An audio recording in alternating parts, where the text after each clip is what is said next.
അതിവേഗ റെയിൽപാതയുമായി മുന്നോട്ട് തന്നെയെന്ന് വ്യക്തമാക്കിയ മെട്രോമാൻ ഇ ശ്രീധരൻ ഇന്ന് പൊന്നാനിയിൽ ഓഫീസ് തുറക്കുന്നതായിരിക്കും.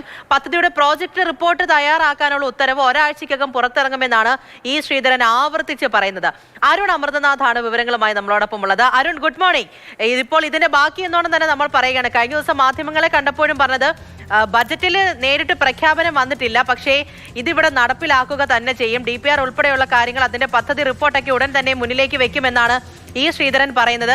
എന്താണെങ്കിലും ഓഫീസ് തുറക്കുന്നതിൽ ഒരു മാറ്റവും ഇല്ല കേട്ടോ എന്നാണ് മാധ്യമപ്രവർത്തകരെ കണ്ടപ്പോൾ ആദ്യത്തെ വരിയായിട്ട് കഴിഞ്ഞ ദിവസം ഇ ശ്രീധരൻ പറഞ്ഞത്.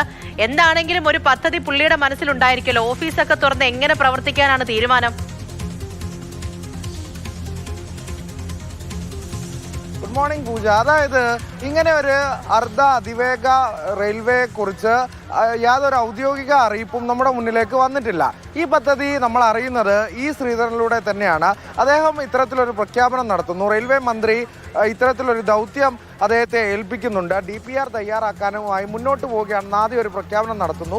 പിന്നീട് അത്തരത്തിൽ മാധ്യമങ്ങളിലൂടെയൊക്കെ പല പ്രതികരണം നടത്തി. പിന്നാലെയാണ് നമ്മൾ ഈ സംസ്ഥാന സർക്കാർ ബജറ്റിൽ RRTS എന്നൊരു ബദൽ പാത ഇത്തരത്തിൽ മുന്നോട്ട് വെക്കുന്നത്. അതിനായി 100 കോടി വിലയിരുത്തിയതായും വകയിരുത്തിയതായും പറയുന്നത്. പിന്നാലെ സ്വാഭാവികമായും ഇ ശ്രീധരന്റെ പ്രഖ്യാപനത്തിന്റെ പശ്ചാത്തലത്തിൽ തന്നെ കേന്ദ്ര ബജറ്റിൽ ഈ ഒരു പ്രഖ്യാപനം നമ്മൾ പ്രതീക്ഷിച്ചിരുന്നു. അങ്ങനെ അത്തരത്തിൽ 7 അതിവേഗ പാതകൾ രാജ്യമാകെ പ്രഖ്യാപിക്കുമ്പോഴും കേരളത്തിലേത് പ്രഖ്യാപിച്ചിരുന്നില്ല. അപ്പോൾ അത് വീണ്ടും ചർച്ചയാകുന്നു, വിവാദമാകുന്നു. പിന്നാലെ അദ്ദേഹം തന്നെ അതിനൊരു വിശദീകരണവുമായി രംഗത്തെത്തി. അതായത് ഇത്തരത്തിലൊരു പ്രഖ്യാപനത്തിലേക്കൊന്നും കടക്കാനുള്ള സമയമായിട്ടില്ല. ആദ്യഘട്ടമെന്നോണം ഇത്തരത്തിലൊരു വിശദ DPR തയ്യാറാക്കാനാണ് തന്നെ ഏൽപ്പിച്ചിട്ടുള്ളത് എന്നുള്ളതാണ്. അതിനായാണ് ഇത്തരത്തിൽ ഓഫീസ് തുറന്ന് പ്രവർത്തനം ആരംഭിക്കുന്നത്. DMRCയുടെ ഉദ്യോഗസ്ഥർ, മുതിർന്ന ഉദ്യോഗസ്ഥർ ഉൾപ്പെടെ ഈ ഓഫീസിൽ ഉണ്ടാകും എന്നുള്ളൊരു നിലപാട് കൂടിയാണ് ഇ ശ്രീധരൻ വ്യക്തമാക്കിയത്. അതിനനുസരിച്ച് മുന്നോട്ട് പോകും. നേരത്തെ ഇന്നലെ ബജറ്റിലുണ്ടായ പ്രഖ്യാപനം അത് അതിവേഗ ട്രെയിനുകളാണ്, ബുള്ളറ്റ് ട്രെയിനുകളാണ്. അതല്ല കേരളത്തിൽ വരുന്നത്. അത് 200 കിലോമീറ്റർ വേഗതയുള്ള അർദ്ധ അതിവേഗ റെയിൽ ആണ് എന്നുള്ളത് കൂടി അദ്ദേഹം വ്യക്തമാക്കി വെക്കുന്നുണ്ട്.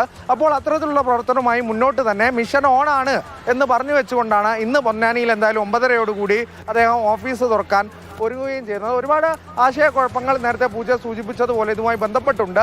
അതിനിടയിൽ കൂടിയാണ് എന്തായാലും ഈ ശ്രീധരൻ ഓഫീസുമായി മുന്നോട്ട് പോകുന്നത്, പ്രവർത്തനം ആരംഭിക്കുന്നത്. അരുൺ, അപ്പോൾ നമ്മൾ ഈ പറഞ്ഞതുപോലെയൊക്കെയാണ്. വലിയ രീതിയിൽ സംശയങ്ങളൊക്കെ നിലനിൽപ്പുണ്ട്. ഒരാൾ ഒന്ന് പറയുന്നു, മറ്റേയാൾ അടുത്തത് പറയുന്നു. എന്തെങ്കിലും ഒരു ഉറപ്പ് നിങ്ങൾ ആരെങ്കിലും തരൂ, സംസ്ഥാനം തരൂ, കേരളം തരൂ, ഈ ശ്രീധരൻ തരൂ, ഇങ്ങനെ പറഞ്ഞുകൊണ്ടേ ഇരിക്കുകയാണ് കാണുന്ന ജനങ്ങൾ ഓരോരുത്തരും. കേന്ദ്ര ബജറ്റിൽ പ്രഖ്യാപനമില്ല, സംസ്ഥാന ബജറ്റിൽ മറ്റൊരു കാര്യം പ്രഖ്യാപിക്കുന്നു. അത് ഒരു മണ്ടത്തരമാണ് എന്ന് ഈ ശ്രീധരൻ പറയുന്നു. ബജറ്റിൽ പ്രഖ്യാപനമില്ല, പക്ഷേ അത് നടപ്പിലാക്കിയിരിക്കും, റിപ്പോർട്ടൊക്കെ ഉടൻ തന്നെ തയ്യാറാക്കും, അതൊക്കെ മുന്നിലേക്ക് വെക്കും എന്നൊക്കെ ഈ ശ്രീധരൻ പറയുന്നുണ്ട്. എന്തായാലും കാര്യങ്ങളൊക്കെ ഓരോ വശത്തൂടെ ഇപ്പോൾ വിവാദമായാലും ചർച്ചയായാലും ഈ ശ്രീധരൻ ഓഫീസ് തുടങ്ങി പദ്ധതിയുമായിട്ട് മുന്നിലേക്ക് പോകുന്ന കാര്യമായാലും അതൊക്കെ കാര്യമായിട്ട് തന്നെ പോകുന്നുണ്ട്. പക്ഷെ ഇതെല്ലാം കൂടെ കൂട്ടി യോജിപ്പിച്ചുകൊണ്ട് ഒരു ഒറ്റ പദ്ധതിയായിട്ടല്ലേ പോകാൻ പറ്റത്തുള്ളൂ. അത് ഏതായിരിക്കും എന്നുള്ള കാര്യത്തിലാണ് ഇപ്പോൾ സംശയമുള്ളത്.